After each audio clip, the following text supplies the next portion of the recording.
अहंकारी है, संवेदनहीन है, बहुत बुरी इंसान है। देश की वित्त मंत्री निर्मला सीतारमण के ताजा बयान के बाद सोशल मीडिया पर ऐसे कठोर शब्दों का इस्तेमाल उनके लिए हो रहा है। पुणे में वर्कलोड के चलते हुई एना सेबेस्टियन की मौत से हर कोई सन्न है। एना की मां का पत्र पढ़कर हर किसी का कलेजा फटने को आता है। पत्र में मां अनीता ने जो व्यथा बताई, उसके बाद टॉक्सिक वर्क कल्चर को लेकर भी एक जबरदस्त बहस छिड़ गई।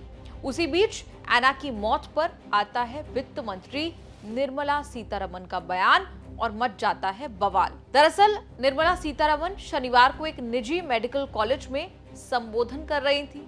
मीडिया रिपोर्ट्स के मुताबिक उस कार्यक्रम के दौरान निर्मला सीतारमण ने कहा, एक मुद्दे पर चर्चा कर रही थी जो पिछले 2 दिन से सुर्खियों में है। हमारे बच्चे शिक्षा के लिए कॉलेज या विश्वविद्यालय जाते हैं और वहां से निखर कर निकलते हैं। सीए की पढ़ाई करने वाली एक युवती एक कंपनी में काम के दबाव को झेलने में असमर्थ थी। 2-3 दिन पहले हमें खबर मिली कि दबाव झेलने में असमर्थ होने के कारण उसकी मौत हो गई।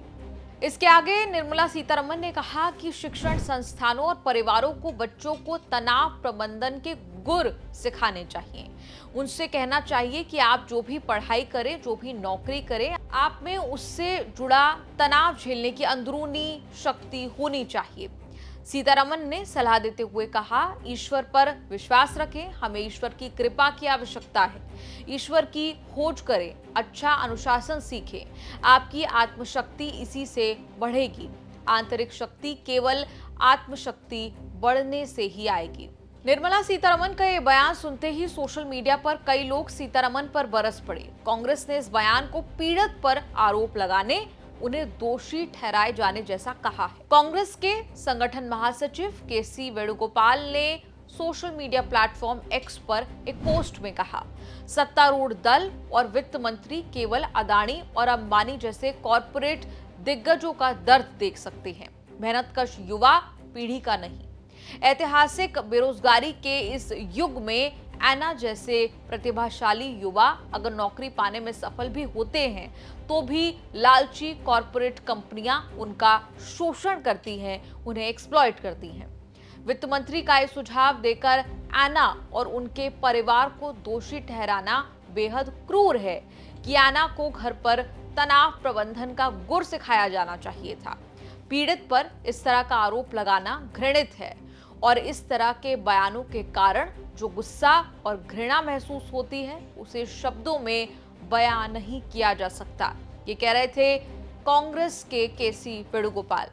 वहीं राज्यसभा एमपी प्रियंका चतुर्वेदी ने भी इसे विक्टिम शेमिंग बताया। एक्स पर पोस्ट में प्रियंका ने लिखा, एना के पास चार्टर्ड अकाउंटेंसी की कठिन डिग्री हासिल करने के साथ आने वाले तनाव को संभालने की आंतरिक शक्ति थी।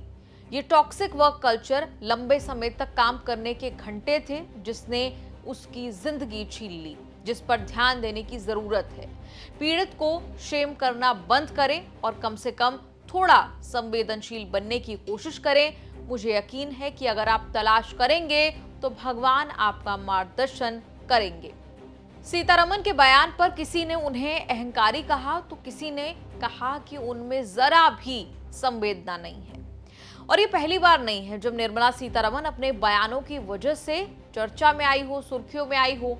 हाल में आपने देखा होगा कोयंबटूर के रेस्टोरेंट चेन श्री अन्नपूर्णा के मालिक श्रीनिवासन ने सीतारमण के सामने एक सवाल पूछा था।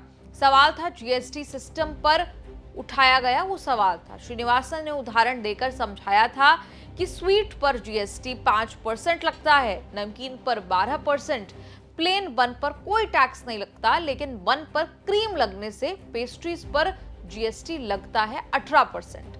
श्रीनिवासन ये समझा रहे थे कि इससे जीएसटी कैलकुलेशन इनपुट क्रेडिट में न केवल हमें बल्कि टैक्स अधिकारियों को भी मुश्किल हो रही है। बिलिंग करने पर कंप्यूटर तक बोल जाता है। श्रीनिवासन की इतनी ही अपील थी कि आप जीएसटी को सिंप्लीफाई कर दीजिए। निर्मला सीतारमण इस सवाल पर मुस्कुराई, बात आई गई हो गई, लेकिन बाद में एक और वीडियो आया जिससे बवाल मच गया। वित्त मंत्री और श्रीनिवासन साहब आमने सामने सोफे पर बैठे नजर आते हैं। श्रीनिवासन कुछ बोलते बोलते खड़े हो जाते हैं और हाथ जोड़कर वित्त मंत्री से माफी मांगते हुए दिखते हैं। यहाँ तक कि उन्हें ये सफाई भी देनी पड़ती है कि वो किसी पार्टी से जुड़े हुए नहीं हैं। ये पूरा वीडियो निर्मला सीतारमण का वायरल हो जाता है। आप जानते हैं, और इससे पहले भी कभी कोविड पैंडेमिक को एक्ट ऑफ गॉड बता दिया, तो कभी महंगाई पर कह दिया मैं वेजिटेरियन हूं, प्याज नहीं खाती। खैर, इस पूरी रिपोर्ट पर आपका क्या कहना है? आप कमेंट्स पर लिखकर अपनी राय जरूर बताएं और देखते रहिए न्यूज़ तक।